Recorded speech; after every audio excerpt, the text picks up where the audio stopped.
me and you are friends.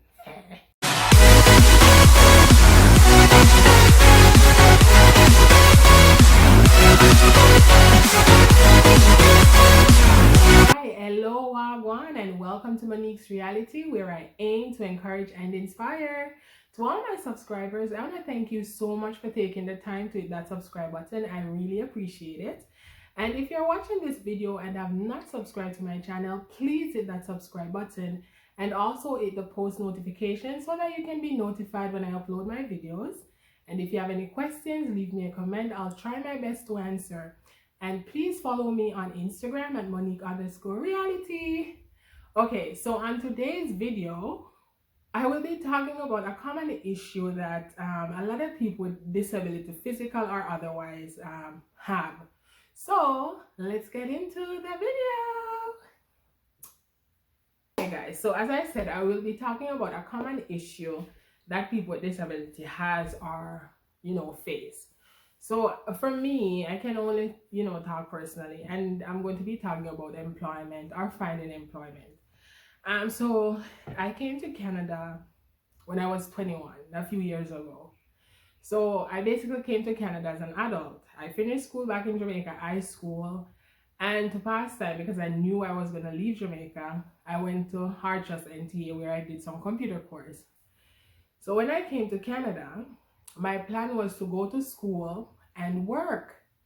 But my issue is that every time I apply for a job, I didn't have any experience in Canada. But whatever I placed on my resume, they would call me in for an interview.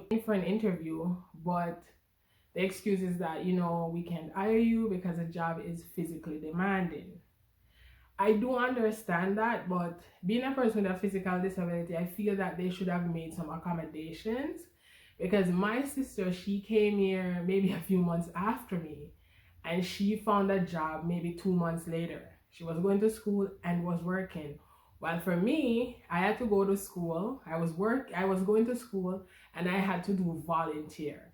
So I volunteered for about a year and a half actually before I actually got the chance to go to a job fair. So a job fair is basically where different companies come together in one location, and you go at their table, find out what they have to offer and stuff like that.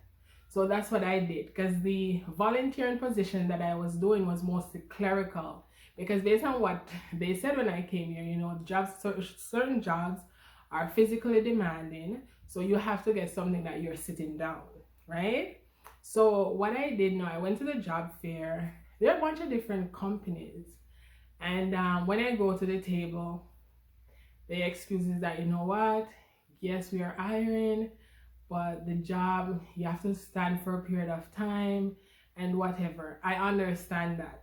There was one place though that was at the job fair, was a call center. At the time, the call center, they sell newspaper. That was the job. You had to call people's houses to sell subscription for newspaper. But at that time, for me, I find that would have been the only thing for me to do based on the information that I was getting from everyone else. So I remember I gave the lady my resume. She's an HR person. I gave her my resume, and she said to me, "Monique, we're not hiring right now, but give me a call within 2 weeks." I called her 2 weeks later.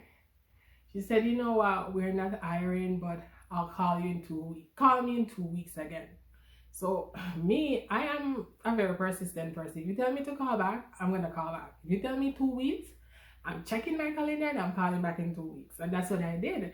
I called her back in 2 weeks. It was the same thing. We're not hiring, but give me a call in 2 weeks. So I called her. So I think I called her about 4 or 5 times until she said to me, "You know what, Monique, you've been calling so much. Come in with your documents and we will talk about, we'll do an interview and stuff like that."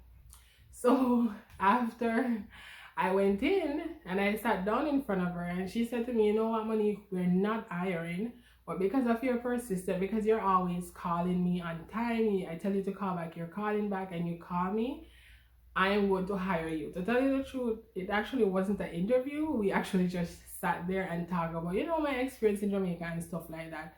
So that was my first job in Canada. I knew that I was capable of more, but I had to settle for that because that was the only thing that could give me some Canadian experience in a sense.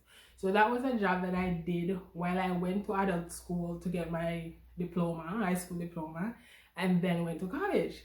So during college, I was doing the same job. So I went to college, and as I said in a previous video, I did child and youth worker. So that was my career choice, to be a child and youth worker, to work with children and youth. So I did that. I went to school for 3 years. I graduated. Then it's time to find a job. So I started searching for work, and what I came to realize is that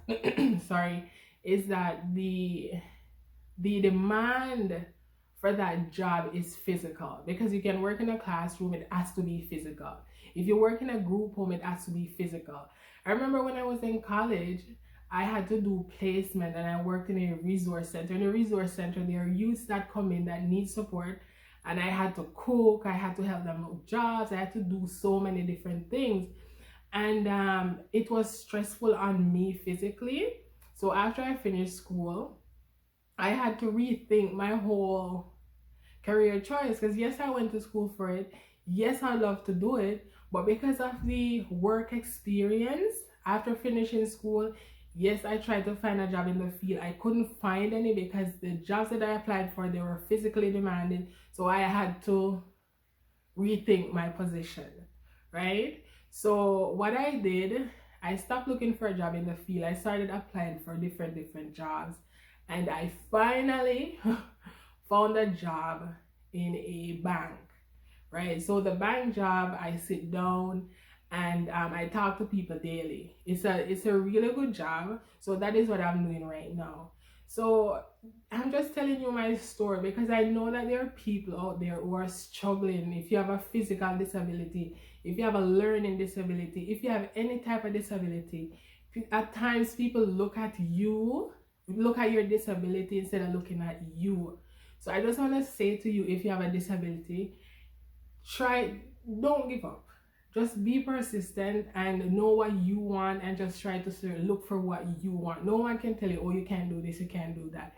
If you look at it and you say, you know what, I can't do that because it's a standing job, or I'm going to have to sit for too long, rethink and figure out something that will help you to be successful in whatever area you need to be successful in. So I just want to say thank you so much for watching this video. Don't forget to like, subscribe, and share. And please remember to follow me on Instagram at Monique_reality. Bye-bye.